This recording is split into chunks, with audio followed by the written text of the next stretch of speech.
법 가고 있네. 안녕하십니까. 오늘은 연차 휴가에 대해서 한번 알아보도록 하겠습니다. 연차 휴가. 연차 휴가는 근로기준법 제60조에서 이제 규정을 하고 있고요. 연차 휴가가 일단 적용되기 위해서는 다 적용되는 건 아니죠. 적용되기 위해서는 몇 가지 조건이 있습니다. 이 연차 휴가 규정을 제외하는 그런 규정들이 있어서 일단 요 요건이 있어야 됩니다. 1번 사업장에 근로자 수가 5인 이상 되어야 한다. 5인 이상. 그 5인 미만 사업장에는 적용되지 않습니다. 다음 두 번째로 그 근로자가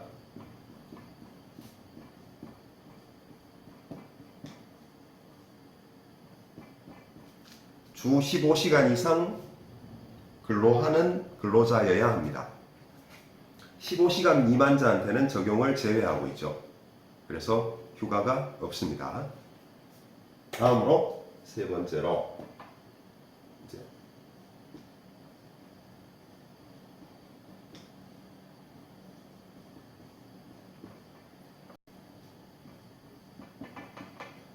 그 1년간 80% 이상 그 소정근로 일수를 출근을 해야 됩니다.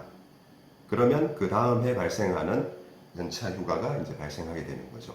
근데 요거는 크게 의미가 없는 게 업무상 질병이라든지 그 상해로 그렇게 휴업한 기간이라든지 출산 전후 휴가 뭐 그런 거를 통해서 휴업을 했다든지 아니면 뭐 연차 휴가를 사용했다든지 뭐 이런 부분들은 전부 출근한 걸로 보죠. 소정근로 일수 실제로 근로하기로 된 날, 요 날 중에 20% 이상 이제 결근을 했다는 거거든요. 이 요건을 못 채운다는 것은. 그럼 20% 이상 결근을 한다면 벌써 해고됐겠죠. 그죠? 그러니까 이거는 크게 뭐 실무상으로 크게 의미는 없습니다. 그래서 요 두 가지인데요. 5인 이상 사업장 돼야 되고요. 주 15시간 이상 근로자가 일을 하는 그런 근로자여야 된다. 그러면 휴가가 어떻게 부여가 되느냐 라고 보면은 이제 1년 동안 근로를 하게 되면은, 그러니까 예를 들어 2019년 1월 1일부터 근로한 근로자가 있다고 쳤을 때 이 사람이 2019년 12월 31일까지 1년 동안 근무를 하게 되면요, 이 기간에 대해서 다음 해 2020년 1월 1일부터 2020년 12월 31일까지 요 1년간 사용할 연차휴가 15일이 부여가 됩니다. 자, 요게 최초 연차휴가죠. 연차휴가는 연차유급 휴가이므로 당연히 그 사용한 날짜에 대한 임금을 공제할 수 없습니다. 유급으로 돈 주고 휴가를 부여해야 됩니다. 그러면 최초 입사로부터 1년이 안 된 사람들, 이때는 1년간 근로를 해야 그 다음 해 사용할 연차휴가가 15일이 발생하게 되므로 이때는 쓸 연차휴가가 없죠. 최초 1년. 이때는 이제 그 1개월을 근무하면 1일씩 그 다음 달에 쓸 수 있는 1일의 연차휴가가 발생합니다. 최초 1년에. 이렇게 되면 11일이 생기겠죠. 첫 달은 못 쓸 거고 둘째 달부터 12번째 달까지 이때는 하루씩 해서 총 11일을 사용할 수 있게 됩니다. 매달 하루씩. 이게 이전에는 요거를 요 사용한 만큼 최초 발생하는 그 이듬해, 그러니까 이듬해 15일에서 요 사용한 날짜만큼을 깠어요. 그걸 까고 부여를 했었는데 몇 년 전에 이제 개정이 돼서 그 부분이 삭제가 돼서 그대로 요거는 요거대로 쓰고 정상적으로 15일이 발생하는 걸로 그렇게 개정이 되었습니다. 그리고 나서 매 2년마다 1일씩 가산이 되거든요. 1일씩 추가가 됩니다. 그러면 최초 1년 근로 그리고 2년째 사용할 15일의 연차휴가 발생하고 1년차, 2년차, 3년차 3년을 근무하게 되면요, 그 4년차에 쓸 연차 휴가가 16일이 발생한다는 거죠. 16일이 발생한다. 그 다음 해도 16일 발생하고요. 그 다음 해는 17일이 발생하게 되는 거죠. 이렇게 해서 매 2년마다 1일씩 가산이 돼서 최대는 25일까지 최대 25일까지 이제 연차 휴가가 늘어나게 됩니다. 25일 이후로는 이제 계속 안 늘어나는 거죠. 계속 25일이죠.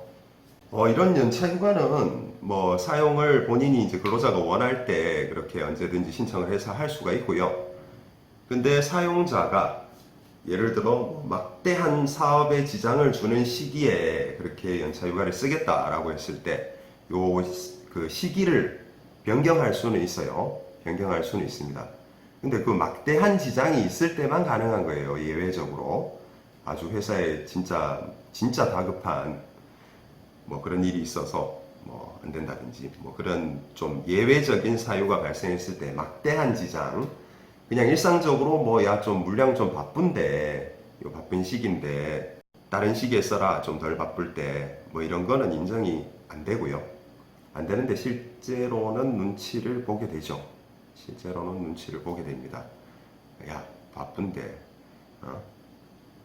그러면 막대한 지장까지는 아니더라도 바쁜데 개념 없이 뭐 이런 식으로 이제 좀 취급이 되고 굉장히 비난을 받게 되는 뭐 그런 게 있는데 법적으로는 일단 그런 경우라도 이렇게 줘야 됩니다. 좀 현실과 괴리가 있죠. 일단 그 막대한 지장을 주는 경우에는 변경은 일단 사용자 측에서 할 수가 있고요. 근데 다음에 그러면 요번에 못 가고 다음 달에 언제 가겠다 라고 했는데 그때도 이때도 바쁜데 그럼 언제 가냐 이거지. 그럼 못 가게 된다는 거죠. 그러니까 그렇게 뭐 그냥 단순히 바쁘다고 그렇게 안 줄 수 있는 건 아니다 라는 부분이고요. 좀 괴리가 있죠. 자, 이 연차 휴가는 그 연 단위로 발생을 하게 되고 사용 기간 자체가 1년이죠. 1년. 그러면 이때 근로에 대해서 1년차 근로에 대해서 2년차에 사용할 그 15일의 연차 휴가는 2년차 내에 사용을 해야 되는 거예요. 1년 내에 사용을 해야 되는데 1년이 지나면 원칙적으로 소멸합니다. 소멸하게 되죠. 다만 사용자의 귀책 사유로 못 쓰게 됐다라고 하면은 소멸하지 않습니다. 근데 근로자가 그냥 안 쓰는 경우도 있겠죠. 자꾸 안 쓰고 이렇게. 근데 사용자 입장에서는 좀 쓰게 하고 싶어. 그럼 사용 촉진 조치를 하면요. 사용 촉진 조치를 했음에도 불구하고 그렇게 사용하지 않은 경우에는 이런 경우에는 그 미사용분에 대한 보상을 연차 수당을 줄 필요도 없고요. 그리고 연차 휴가가 소멸되는 것을 방해하지도 않습니다. 그대로 소멸하는 겁니다. 사용 촉진 조치는 어떻게 하는 것이냐? 두 가지인데요. 일단 첫 번째로는 일단 6개월 전, 그러니까 1월 1일부터 12월 31일까지가 그 사용 기간이라고 봤을 때 만료되기 6개월 전 기준, 그러니까 7월 1일 되겠죠. 이때부터 10일 내에,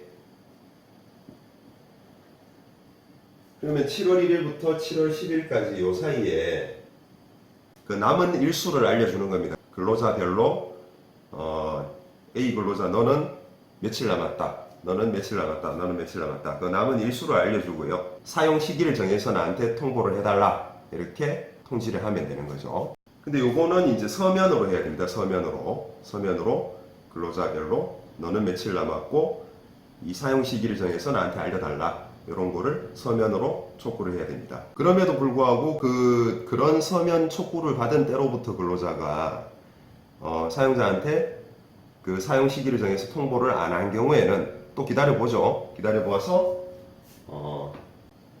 끝나는 날 12월 30일 기준으로 2개월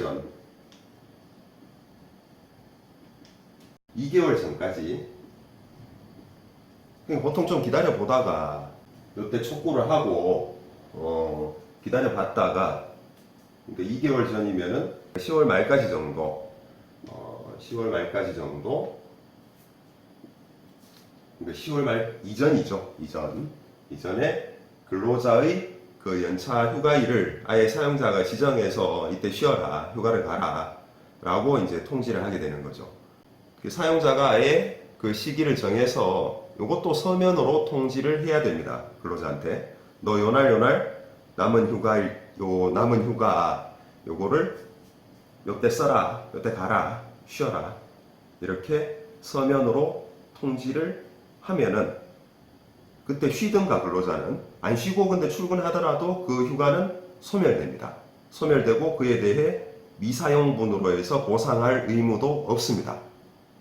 이렇게 이제 사용자에게 촉진 조치라는 것을 하면은 휴가를 가도록 하거나 그 외에도 안 가면은 그냥 소멸되도록 보상 의무조차 면제하고 있습니다. 조금 뭐 실무상 이렇게 이걸 운영을 해보면 아까 얘는 이제 1월 1일 입사자 기준으로 이렇게 예를 들었었는데요. 근데 1월 1일 날 이렇게 꼭 뭐 근로관계가 시작되는 경우는 좀 드물죠, 오히려.